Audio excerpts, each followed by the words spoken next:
This podcast contains spoilers, so listen at your own risk or call back after you've watched the movie. You know who you call. Leave a message. Maybe they'll call you back. Then again, maybe they won't. We're having ourselves quite a little game of phone tag here. Ring, ring, ring. I usually get this guy's answering machine. I'll call you right back.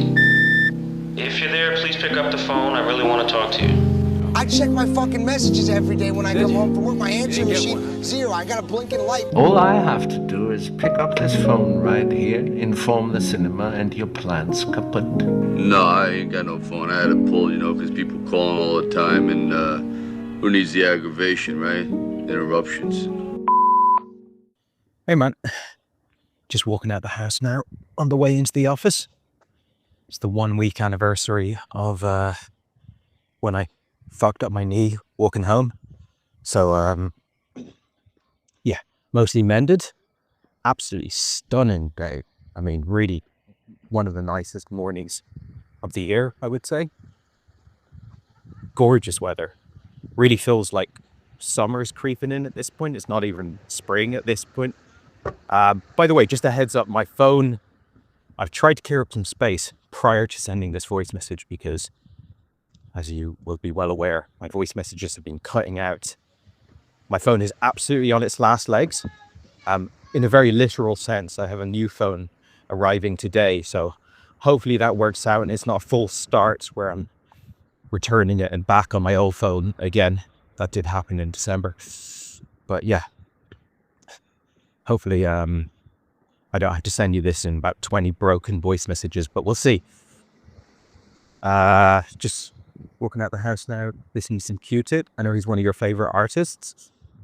And yeah, just good summery vibes. I was a little the worse for wear yesterday, but I think I just needed a whole bunch of sleep, which I got last night. So feeling pretty decent right now.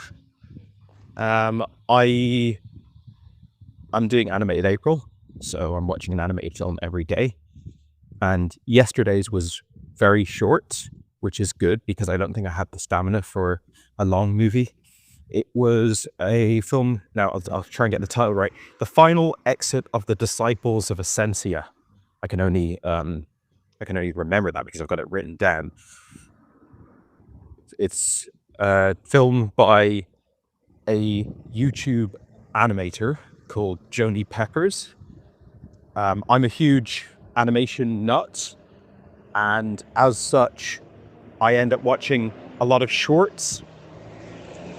I would say the animation medium, the primary outputs, well, to be fair, the primary output is probably television and commercials. If we're actually going to be very accurate, the primary output is going to be commercial work, whether it's advertisements on television or it's like banner ads or just like assets on websites, obviously video games. But in terms of like narrative stuff, I guess there's television is a huge part of it. But then after that, or maybe even before that, it's shorts. Certainly a lot more short films made than feature films, which is perhaps true of live action as well. I mean, there's a lot more people who have the ability to make a short film, just in terms of the resources at their disposal, than there are people who are in a position where they can actually make a feature-length film. But because I'm very into animation and I kind of want to keep up with what's happening on the cutting edge, to an extent anyway. I'm not like exhaustively scrolling through the internet every day to try and get the latest hotness, but I do end up watching a lot of animated shorts because that's usually where innovation happens in the medium. Good example of that is, I forget the name now, I think it's called Paperman, an animated short that I believe was made by Disney about 10-15 years ago. And it was the first film, I believe, that kind of mixed 2D and 3D in the way that's now become kind of the default style for major, big budget, blockbuster animated films like Edge of the Spider-Verse and The Mitchells vs. the Machines, Teenage Mutant Ninja Turtle, Puss in Boots, The Last Wish. At that, obviously 2D and 3D have been together forever. Look at the likes of Aladdin and stuff like that. But in terms of the specific aesthetic that's now become very popular, where you have a 3D animated film and it is kind of painted over and using all sorts of techniques to try and merge those two aesthetics and bring in the all of the lovely aesthetic values of like brush strokes and stuff like that. That came from a short film, and then it was kind of quite a while later really started to pop up in feature films. And so new aesthetics, new ideas, they're usually figured out in the short film space. And so I watch a lot of short films for that reason. And if you're watching a lot of short films, short animated films, contemporary short animated films, you're going to stumble upon this YouTube animator called Joni Peppers. And maybe I don't know if it's correct to say YouTube animator, but that just seems to be where a lot of their shorts have been, certainly where I've seen them. I feel like that's where they've kind of gone viral. I'm sure that they're on Vimeo and probably playing in festivals and stuff like that. I believe that Joni Peppers is a trans person. Not 100% sure on that. I don't really know much about their life or their background, but I know that they're incredibly prolific. Like, it's a hard industry or a hard art form rather, to build up a massive body of work in because it's so time consuming.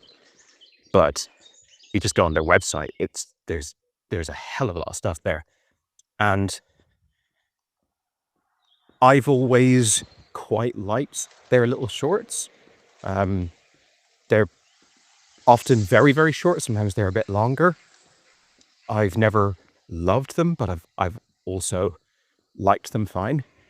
They feel very kind of like Adult Swim style, like leaning into the ugliness, like or sort of deliberate amateurishness, but then sort of tipping their hat to a good knowledge and understanding of animation, of filmmaking. There's that thing of like, you kind of just see one frame out of context and it looks quite amateurish, and then you see the whole thing play out and you go, that was pretty competently put together. But anyway, I think, I could be wrong, haven't done much research, so this could be wrong, but I think prior to this film, the only films that they had were not like films in the classic sense of like, let's write a script and make a film, but were instead collections of their shorts, which is a very popular format within animation. Sorry, it's a bit loud here. We've got loads of cyclists, skateboarders. Going to be off this cycle path in a second now. Yeah, so it's very common. But basically every year I sit down and I draft up the next year's animated April, and I'm looking at animated films, and I kind of go pretty deep on that research because I've obviously seen, you know, your Ratatouilles and your Lion Kings, and I've seen all of the famous ones, at least in the West. And so with every year I have to go a little deeper in my research, and in doing so I end up, whether I end up watching everything, I certainly end up kind of being aware of most significant animated films out there. And it's very, very common for an animated feature film to essentially just be like a collection of pre-existing shorts. So it's like, this is a significant animator. They've been making shorts for ages. Now, on this DVD is all of their shorts put together, and we're going to give that a title. And thus it is on IMDb and etc. as a film. And I believe that Joni Peppers had released some sort of compilation videos in the past. I could be wrong on that. Maybe I'm making that up, but I have a vague memory of that. So I'd always kind of dismissed those and like, that's not a film. I'm happy to watch a film that's like a series of shorts. There's lots of great Japanese ones, but they have to be made for that film, as opposed to this is a collection of pre-existing work. A collection of pre-existing work is not what I want to put in Animated April each year. I might do that in the future, but it's not something I've done in the previous years I've done it. So for that reason, although I'd seen some of Joni Pepper's work in the past, it wasn't until this film that I was like, you know what, I'm gonna stick that in. I probably also had some sort of prejudice to YouTubers. Like I was like, well, if this is I was thinking about this last night. Why wouldn't you use YouTube as your distribution platform? It's going to be seen. It's probably the most widely available distribution model that exists. It's certainly more accessible than cinema screens or obviously film festivals. It's more accessible than pressing physical discs and having those shipped out. The main sort of problems with it, I suppose, are you're unlikely to make money. Now, you're kind of unlikely to make money in this kind of outsider art, super small indie animation directly via the film anyway. You're going to do that via your Patreon or via the commercial work that this serves as a portfolio piece for. So yeah, it kind of to me seems like a bit of not an obvious, but it feels like it should be more used. Like, let's say you and I made a film right now. We decided, you know what, we're going to put all of our holidays for the entire year together, and over the course of the film, over the course of the summer, we're going to make a mumblecore film, a la The Puffy Chair. It's like the chances of us managing to managing to get that on Netflix or get that bought by, like, you know, Neon or something like that, they're 1,000,000 to 1. It's almost certainly the case that like 99.9% of feature films that have been made, that it's just going to disappear. It's never going to be seen by anyone. So at that point, why not just go all in on YouTube and let that be where it exists? Then it's got more chance of virality, I would have thought. And yeah, I don't know. It's funny, like that. This was all stuff I was thinking last night, but I was thinking, but people probably have what I feel I had, which is a sort of prejudice of like, look, if they're giving it away for free, it can't be that good. If they're sticking it up on YouTube, it must be the quality of all the videos I watch on YouTube every day, which is just, you know, disposable filler content, right? I also watch a horror film every day in October, and I know that this October I have a horror film that again is made by YouTubers, and it's on YouTube. It was made for YouTube, but it's a feature-length horror film, and I know I'd like to see that. I'd like to see that explored more. There probably is a bigger scene than I'm aware of, but I think it's interesting, the idea, and maybe there's a generational thing, maybe like younger generations are going to be more open to this, but the idea of like, I'm making something that doesn't meet the sort of aesthetic or stylistic requirements of Netflix or, you know, the Odeon cinema or whatever, but I feel that there is an audience for it. I'm not particularly interested in making money off this work. I would like it to be a stepping stone in a career arc, but this one it's more about getting eyeballs on it than anything else. I think YouTube is a bit of a perfect place for that. So anyway, this film comes along. Now I say comes along, it's 6 years old now, but I think I had just sort of been ignoring Joni Pepper's work when drafting Animated April every year, because I was like, oh, they make YouTube animated shorts, so it's not what I'm after. But I guess I did a little more research, and it is a short film. I mean, it's not literally a short film. This is the sort of semantics debate portion of the voice note. So the Academy Awards classifies anything over 40 minutes as a feature film and anything under 40 minutes as a short film.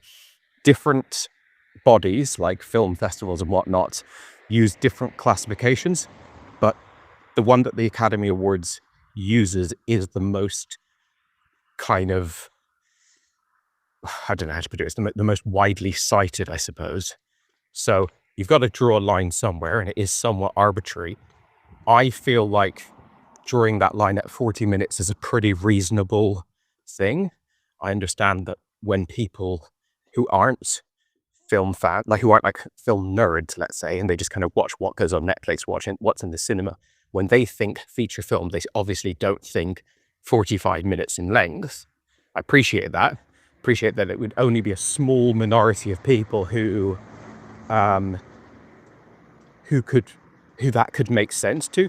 But I think the more you go off the beaten path and you go into foreign films, older films, stuff like that, the more you're watching really important work that did get cinema releases, that was massively influential, that has always been considered a feature film, that's like an hour long or 55 minutes long or stuff like that. So, especially in animation, actually, because it's so expensive to make, you don't make you make it a second longer than it needs, because you're paying for every second. So yeah, that's one thing to say about this. I am personally of the opinion that this is a feature film, and I think there are other people who would say that this animator has not yet made a feature film. I'm not sure if they've actually made several films since this film, and I'm not sure if any of them are like wildly long. I think one of them might be an hour and 10 minutes, perhaps. Maybe they got an hour and 20 minutes in them. I'm not sure, but yeah, this is the first feature film, in my opinion, of their body of work. Could be wrong. I have to do more research, and I will now, because I never thought that Joni Peppers would have it in them to make. I think they use they them pronouns. That's why I'm saying it like that. I never thought that Joni Peppers would have it in them to deliver a feature-length, long-form narrative piece of work that was rewarding and that sustained its runtime.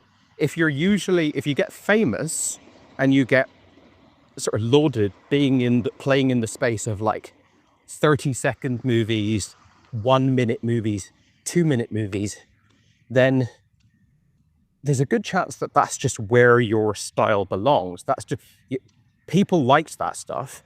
So that's probably what the type of work that you're making, the type of work that you make is probably well suited to that. And I, not just saying that in a general sense, specifically about the shorts that I've seen from Joni Peppers in the past, I never for a second thought this person could really pull off a full-length film. In fact, quite the opposite. I would have been pointedly pessimistic about that, because I don't know how to describe it, but the style, I'm just going through an echoey tunnel here. The style is very like irreverent and silly a lot of the times, and kind of wild and wacky and sort of weird and strange. And you just get like a little hit of that, and then you kind of feel like you've got your fill. So getting a whole movie of that, sort of the prospect of that just didn't seem overly appetizing. So anyway, I threw this film on last night, and the first thing I noticed is that it's in a very different style than what I'd seen from them before. It's quite interesting. It looks like it's been animated on paper, not on transparent cells, but literally on paper. And then those individual frames have been cut out. And so you're using kind of like cut out people or like characters, but swapped out sort of frame by frame to give you that actual fluid animation, which is probably the worst possible description. And certainly not painting a vivid picture if you haven't seen the film, but it's an interesting technique. I don't know if I've seen it before. I've seen a lot of stuff where they're holding up little paper cutouts, and that's kind of what they're going for. but not when those paper cutouts are being swapped out, several times per second to have animation within them. So I'm not going to go so far as to say this is a wholly unique animation style. It may or may not be, I'm not sure, but it's certainly a breath of fresh air. And this is completely vindicates putting this film in animated April for me. I'm always looking for variety in animation style, in overall aesthetic. You get that within this film. Several of the little interludes are animated by different people who bring their own style to it. But even Jodie Pecker's usual style that I have seen in the past, which is drawn on a graphics tablet, and it's very flat colors, almost pixel art type of lines, like very computery looking. That's here in this film to an extent as well. So it's a mishmash of different aesthetics, and I really love that. And I think they play with that in really interesting ways. There's kind of like the film we watched recently, The Burning Buddha Man, where if you've got physical assets, like literally physically in front of a camera, then you can do things like focus pulls and just interesting pieces of cinematography and visual trickery that you wouldn't get with most animated films. So that's great. Also, it's revealed, and I think I knew this, I think I'd heard this before. I've probably heard this a year ago when I drafted this year's animated April. So I draft them a year in advance so that I've forgotten what films are in the mix. And then every night when I watch the film, it's a surprise. And I think when I was doing my research last year, I was aware of this, but it came back to my mind when I started the film. I was like, oh, this is a film about cults, or a cult, but I guess it's about cults in a more general sense. It's kind of like that Simpsons episode where they join a cult. It's like, it's about that cult, but it's kind of more just about the concept of cults. And I love anything to do with cults. Now, let me sort of qualify that a bit. We watched a film a few months back, half a year back or so, called The Pledge, which was about a serial killer. And I think we were talking about how we just love anything to do with serial killers. And don't get me wrong, my heart goes out to anyone touched by cults or serial killers in their real life. I don't think that this stuff is fun or good or a net positive for the world. I can't emphasize enough how much I think cults are horrific, dangerous things that prey upon the most vulnerable members of society. But if we're talking about me watching a piece of entertainment, I find them absolutely fascinating. Really, I find a lot of similar things fascinating as well that aren't as nefarious. For example, just little mini made communities, communities that are outside of regular society, if you will, found families, a cult of personality, leadership, stuff like that. Cults are like a perfect storm of a lot of things that I find really interesting. And so when you're watching a film like this that's a bit different, it's something a bit weird and different, transgressive, and maybe would put you on the back foot in terms of okay, what is this? This is weird. What are we doing here?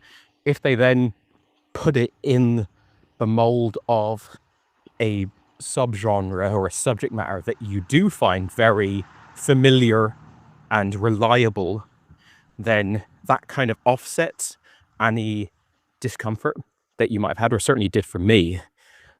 So I think the main character joins the cult within the first 5 minutes of the movie, maybe even within the first 2 minutes. It's almost directly straight away. So that that meant that I was just fully on board the whole time. So you've got a short film of 45 minutes about a subject matter that I really like and find interesting, and shown in a way, the way that I love these stories to be told, which is boots on the ground, subjective experience of an individual, rather than sort of more sprawling documentary info overload kind of thing. We watched Mickey 17 recently, and that's also kind of a cult movie, and it's boots on the ground in a way of like, okay, this is your eating quarters, this is your sleeping quarters, this is the internal politics between the different practitioners and stuff. This film to me is a vastly superior film to Mickey 17, but it's got all of that same sort of stuff, but so understated. And one thing I loved about this, and there's another great film called Faults, which is a low budget cult movie. I like a low budget, small, little understated cult movie.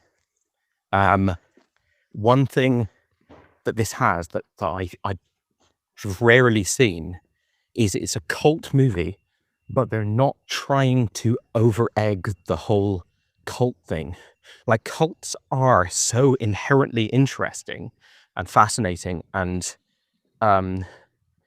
you don't need to make it more dramatic than it is.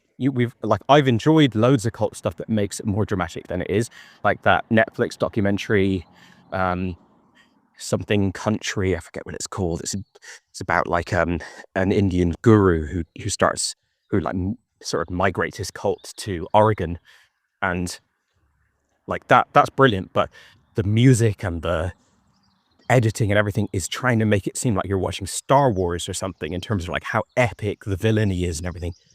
This film is like what I imagined a cult is really like up until the ending.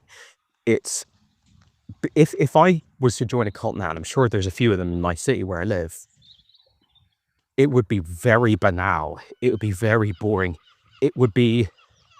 People would be half-heartedly into it, including the cult leader. They would probably be like, oh, today I just want to watch cartoons and not like give some like massive stirring speech or whatever. Like, it would be just understated and dull and still interesting, still fascinating, and still dangerous and still problematic, but it wouldn't be like a Netflix documentary. I don't know if I'm just describing that well, but I love how the stuff that goes on in this cult, like the threats of becoming slaves to the mothers on the home planet and stuff, is very sinister, but sort of day in, day out, being in the cult is kind of boring. And the way the film ends with like, they've made it to the home planet. They've actually done what Scientology has been promising, what I believe the Mormons have promised, or certainly a lot of religions and cults over the years have promised this thing of like, look, this isn't great. I know, I get it. We're cold, we're hungry, but we are going to the promised land. This film is one of the only films I've ever seen which shows the cult actually making it to the promised land. And when they get there, it's just banal and it's just more of the same. They're basically just gone to another society that's just as plagued with all of the things that give you existential angst in our society. And even when they're inside the cult, it's just boring and monotonous. and that is such a brilliant claim for a film to make. I know it's not supposed to be real, but just as an observation, it's like, yes, this cult stuff, people talk about it as it's a big dramatic thing, but it's also just kind of nothing. I found that really fascinating. I'm just going over a overpass on a motorway now, so it might be a little loud. I think the music also helps. I loved the music in this.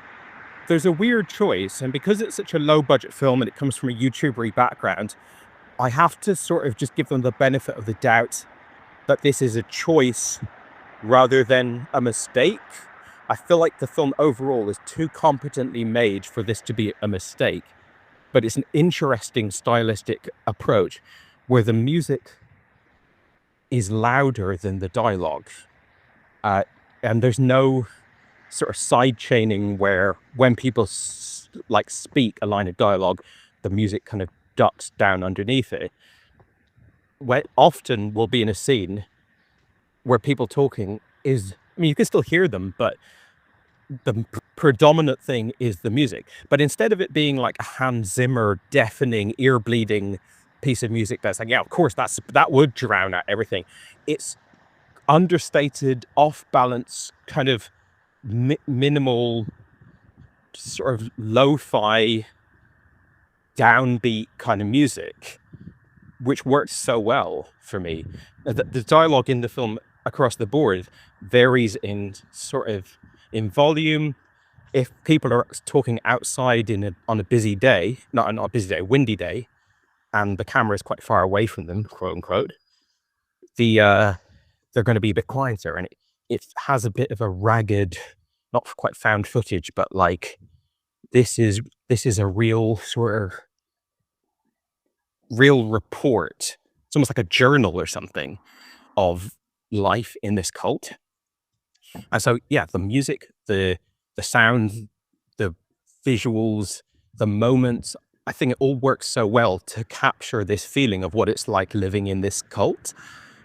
Whenever they meet, or whenever the protagonist meets people, and they kind of give their background, it's heightened, it's surreal, it's not supposed to be realistic, but it's just like, here's a little vignette. It doesn't really contribute.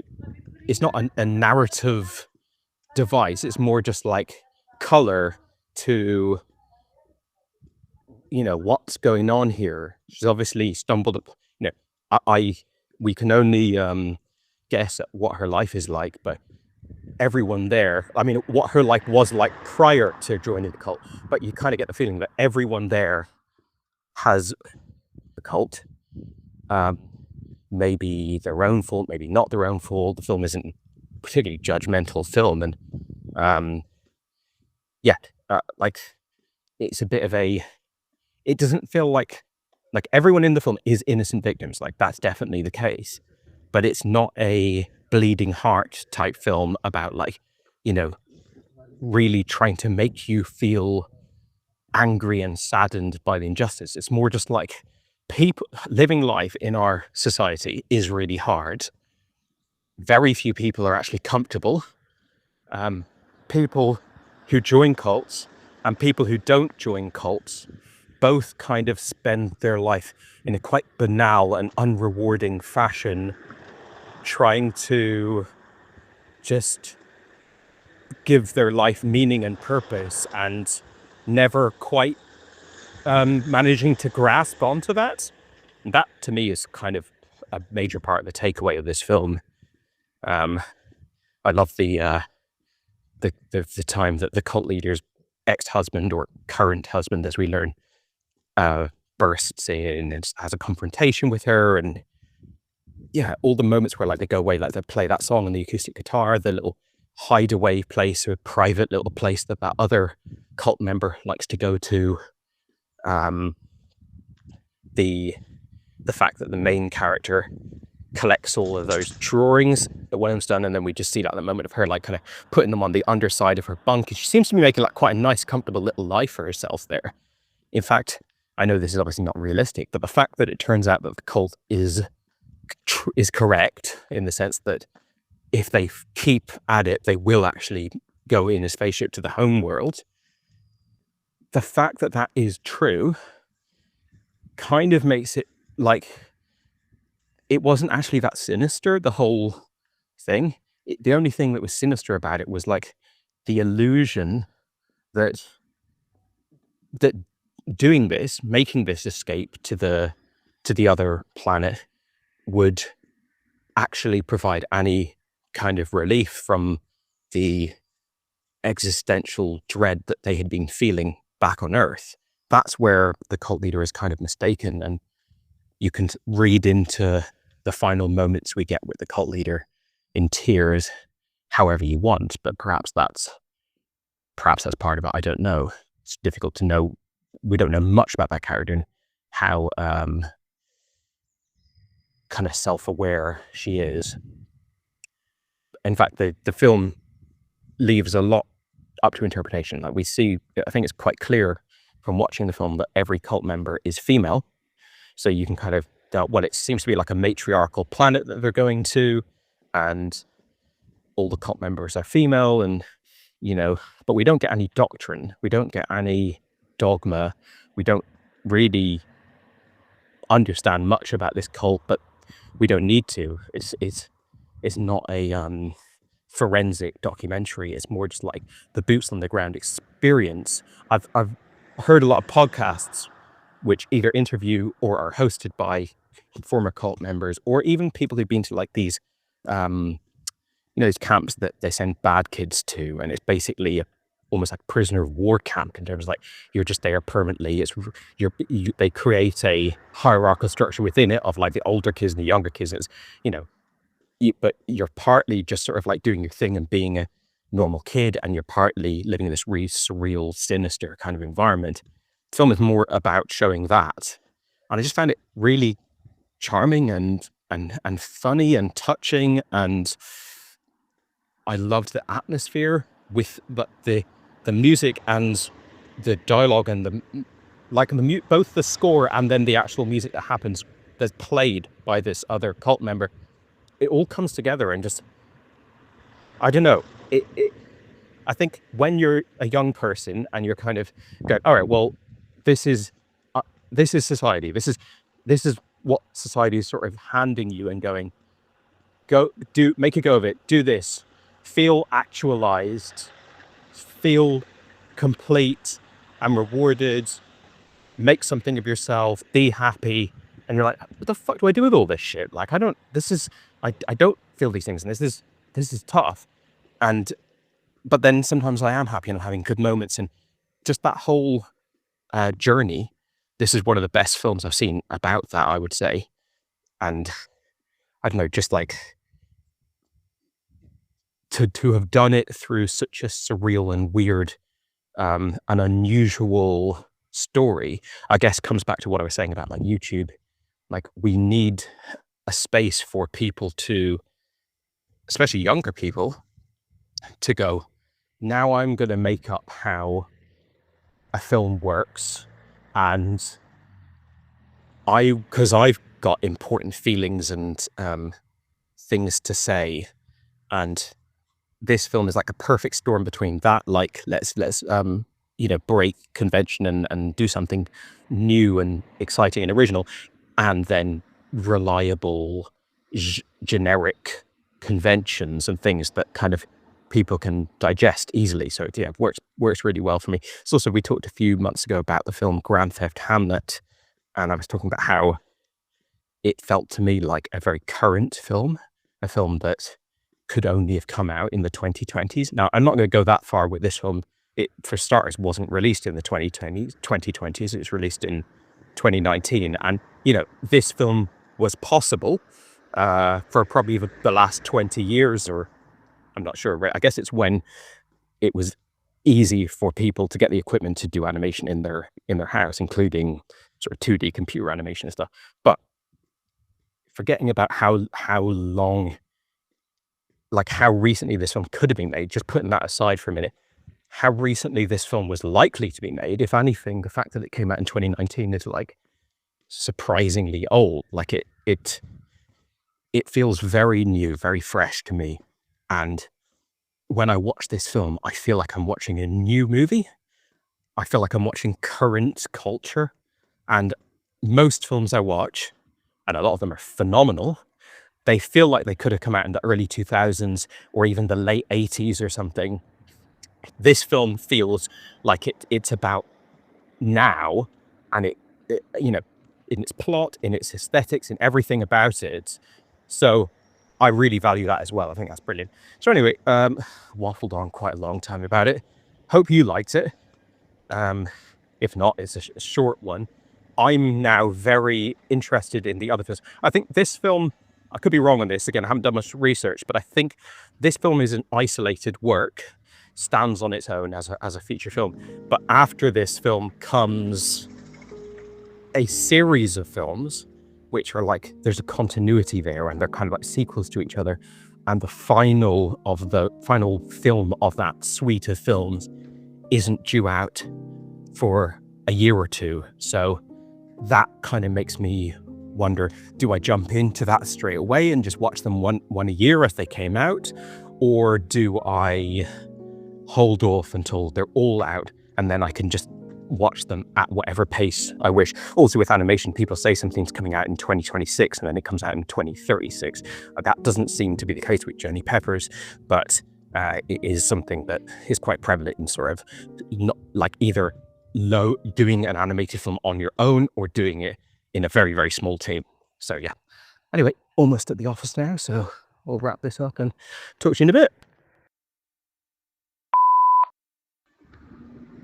Hey man, I saw this film runtime and it was 45 minutes. Then I saw the runtime of your voice note and it was 39 minutes. And I was thinking, how the hell does this guy get the length of the movie out of this voice note? But no, it was very interesting hearing your talks, and it made me think that, I mean, it seems very obvious to say, but out of any medium, art is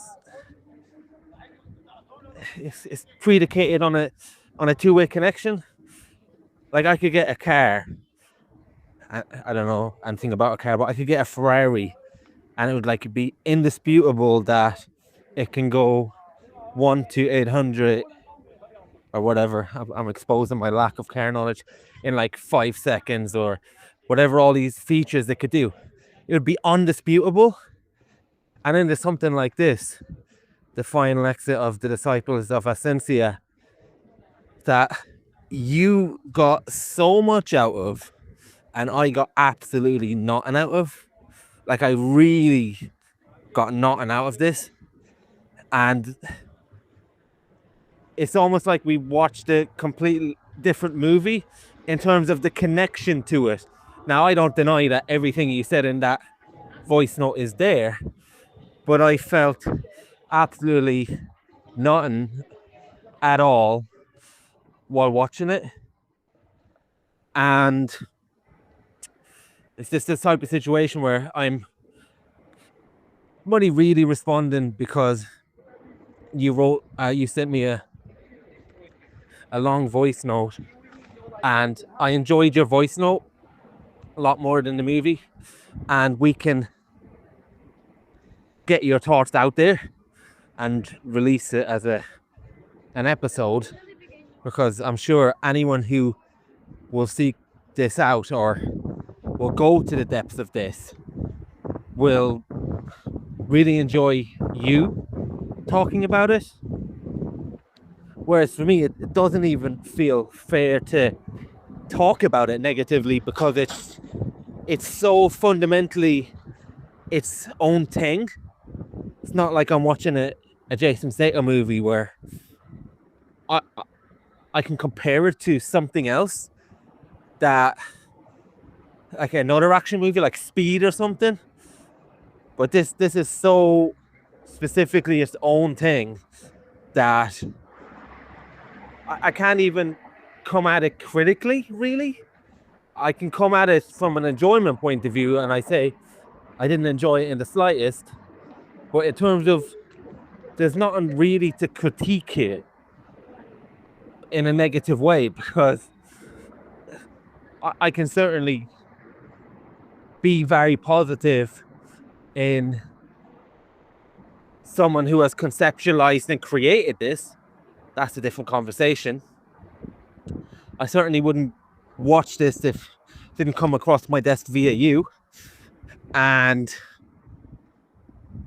there is a lot to admire, for sure, from an artistic perspective. And I think it was their 5th year project at Cal Arts, I read somewhere there. And yeah, that is impressive in itself as well, that they could make something this good just by collaborating with a bunch of people.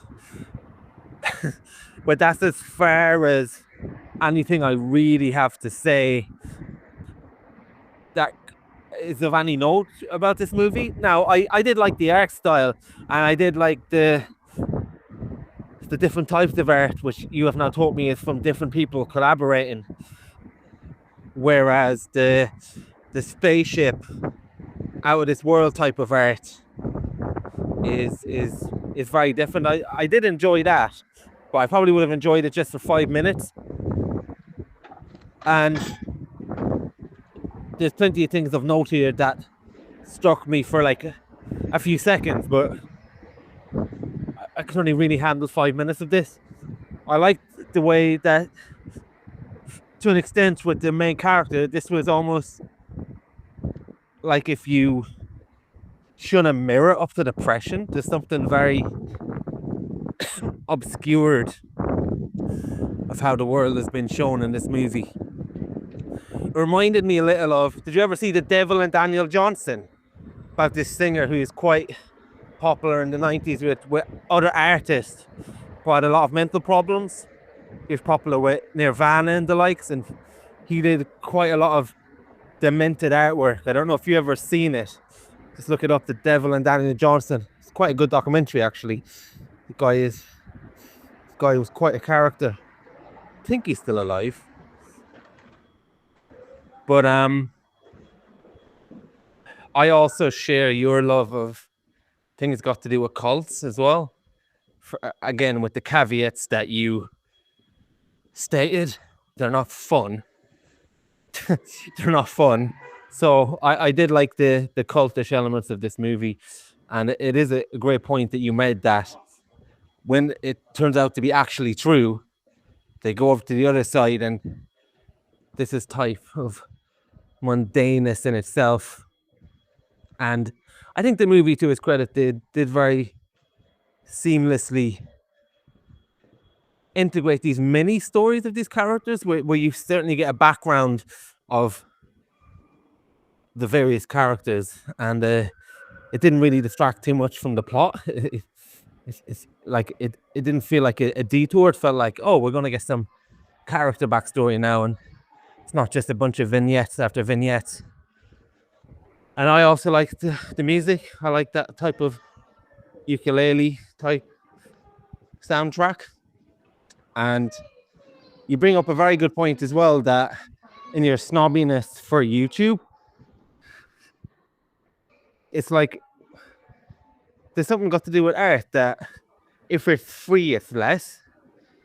And we often talk about how art is subjective and art is in the eye of the beholder, as I said.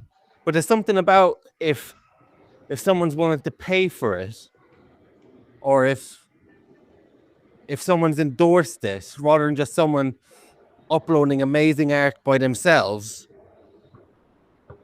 on YouTube, then that's somehow less, and you're somehow suspicious of that. Whereas you should be suspicious of this massive campaign to make something work. Like loads of posters, loads of endorsements, loads of money spent getting something successful, loads of something getting it into people's laps. I don't know why people aren't more suspicious of that, really. But yeah, we're very far apart on our feelings of this movie, and I don't have much else to say about it, but I'm glad your ringing endorsement is what people will hear, and I certainly don't want to detract from that in the slightest. Hey man, absolutely stunning Friday right now. I mean, literally perfect weather. Couldn't possibly be better. Gorgeous sunshine, right at the absolute peak of heat before it gets too hot. Just finished off a late lunch there, and yeah, just wrapping up my week's work. Yeah, nice hearing your thoughts there, or lack thereof, on the last exits of the Disciples of Ascensia. Is that what it's called? Final exit. Almost got it right. Yeah, it's funny that, isn't it? How subjective things can be. We're pretty much lockstep with movies. A good 90% of the time, I'd say. We're not going to agree on every single detail of a movie, but we generally like movies to a fairly similar extent. Or, well, you know what? Let me reel it back in a bit. We generally both like a movie or both dislike a movie. You know, the extent might be slightly different, but as much as two people's subjective tastes can be aligned, I think we're about as close as it gets.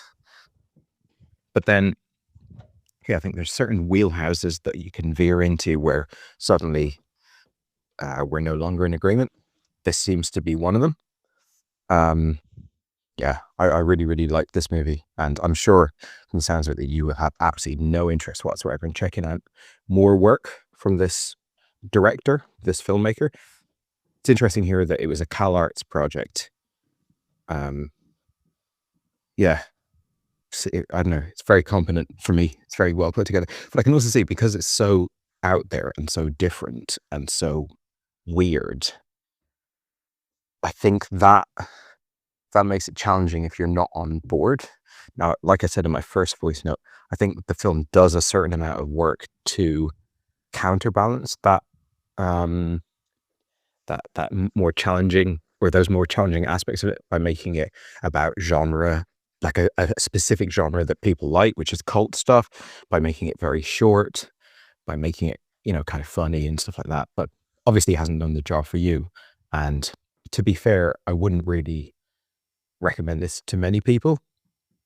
I wouldn't even say I necessarily recommended it to you. I just thought, this is interesting. I dug this movie. It's an interesting thing to watch, and let's have a chat about it, which you've indulged me in, which is good. I love The Devil and Daniel Johnson, if that's what it's called, but I haven't seen it for many years. But I remember really, really enjoying that. One of my favorite music docs around the same time.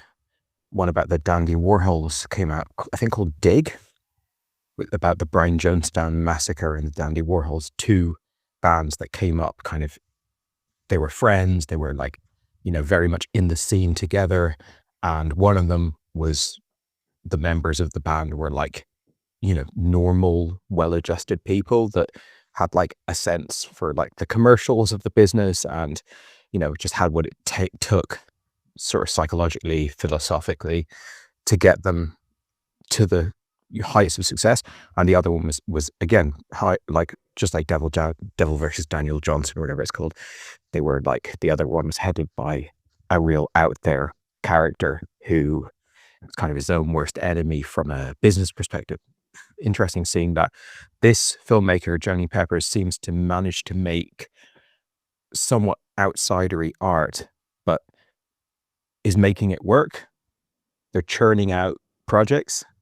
I'm sure that there must be some money coming in through the door, unless it's just all a passion project. They live at home or something like that. There is a Patreon. It's interesting. It'd be very interesting to actually see the full commercials and the full like accounting of this outfit. I was going to say studio, but I don't know if that's the right term, but it is intriguing to think how viable is it to be a filmmaker 100% outside of any kind of bigger structure of Hollywood or Netflix or anything. Interests me. Anyway, yeah. I think with something like this, I've clicked into it. I'm kind of in Animated April, so I'm watching. Well, I've finished it now, but I have been watching like a lot of experimental stuff. Well, a lot of films I've watched have been like old Czechoslovakian films, and like films that are just coming from so many different sources that I kind of have to have my let's accept this on its own sort of basis hat on, as opposed to, come on, give me my entertainment, give me what I usually like, sort of thing. So maybe it's a bit easier for me to click into enjoying something like this as well.